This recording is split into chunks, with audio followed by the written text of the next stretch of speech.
Top 5 greatest Britons. Sean, Patrick, Kevin, you're to go first. Who's the greatest living Briton? Susan Boyle. People give Susan Boyle a hard time, but I think she's a good-looking fella. I think she is. They're doing a film of her life as well. Are they? Yeah, and I thought, how interesting is that? The first 40 years is just her feeding cats. I think she'd be a perfect replacement for Michael Jackson at the O2. No, honestly, because now that, you know, Michael Jackson's cancelled, they've renamed the O2... Cancelled? He died. No, he didn't phone up just for a second. By the way, I've just about to die. I don't think I can do the show. I can tell you, Susan Boyle, the public didn't vote for her. No, but... Have another guess. Tim Berners-Lee, the guy who created the internet. If you invented the internet, it must be rubbish. There's no websites are out. Well, there's nothing to do on it. It's not even got cinema listings. There's nothing to do on the website. Not when you're the first person. It's like the bloke who invented the phone for the first time. Like, you know, Alexander Graham Bell. Who did he ring? How did he know it worked? Surely, if you invent something, you can always invent another one to go with it.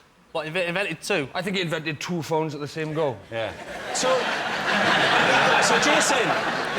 Hello, it's me! Hello! So engaged, you idiot. I can tell you, Tim Berners-Lee not voted in the top 50 Britons. Oh. On the computer theme, I just found out Stephen Hawking is British. I never knew that until last week. I could never place the accent, I suppose. I read that he went to Stringfellows. He likes Stringfellows. In 2003, Hawking reportedly visited Stringfellows. That must be weird if you're in the booth next to him. And in the next one, you can just hear, play with your boobies. Your eyes are like the cosmos. I think he's the perfect bloke to go for a pint with, though. WKD for me and a WD-40 for him. It's perfect. Do you know what I would really like to see him on? I'd really like to see him on Mastermind, because he's so bright. Mastermind? Have you not seen Robot Wars? He'd kill on that. No! It's got to be somebody else who's revered, like David Beckham, for example. Because he's one of those people who I always put together with Stephen Hawking. I always think... because everyone has... Look, you're giggling already because he's like... Everyone goes, oh, he's stupid, isn't he, David Beckham? You're like, well, that's not what he's famous for. He's famous for being brilliant at football. Nobody goes, oh, Stephen Hawking, he might be clever, but I'd piss on him in a race. Do you know what I mean? So... Yeah, I don't think Stephen Hawking would sell as many underpants as David Beckham, would he? And the other thing about David Beckham is he always advertises foreign stuff, doesn't he? He always advertises, like, police sunglasses, Dolce & Gabbana. Why doesn't he do, like, Aunt Bessie's Yorkshire puddings? These are lovely. It's a bit like my Michael Jackson voice. These are Yorkshire puddings. You just take them out of the freezer and... Shamon! Yeah. Yeah.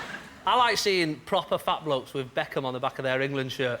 And then I like to run after him down the street going, David! David! David, can I get you? David, can I get you? Oh, sorry, mate. Sorry, I thought you were the real one. Jamie Oliver, you see that? Because he's good work for the schools. See, I feel sorry because when I went to school in Glasgow, the highlight of the day was eating junk food at lunchtime. And I was always the kind of fat guy that would bring in a note to PE, like, please excuse Kevin from volleyball. He's f***ed off the Gregs. So... what I'm saying is the guy's effort is pretty commendable, whether you like it or not. Yeah, no, I think so. I got really upset with those, as a mother, with those mums that went and fed fish and chips to their kids through the school gate. Yeah. In sort of, what's the word? Rebellion. Photo opportunity? Because it was like, yeah, well... my kid's going to die of obesity. By the time he's 14, that'll learn that, Jamie Oliver. But it is weird, because I've read, like, people were saying, oh, he's only doing it to become famous. Like, if that's a byproduct of doing something nice and good, then so be it, you know what I mean? If the bloke who invents the cure for cancer wants to name the cure after himself, no one's going to go, big-headed prick. You know what I mean? Mumps. Do you know who discovered the mumps? No. Who? Have a guess. Dr. Mumps? No. It was actually discovered by Dr. Gonorrhea. But he was saving his name for something a bit more serious. I can't waste my name on a little red lump. Something that rots the cock.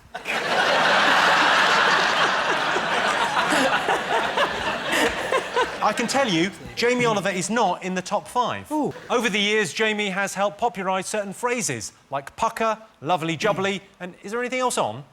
Another guess, greatest living Briton. Is Thatcher on there? Thatcher, milk snatcher. Which I think she got off remarkably lightly for. It's like having a go at Hitler for making the moustache a little less fashionable, isn't it?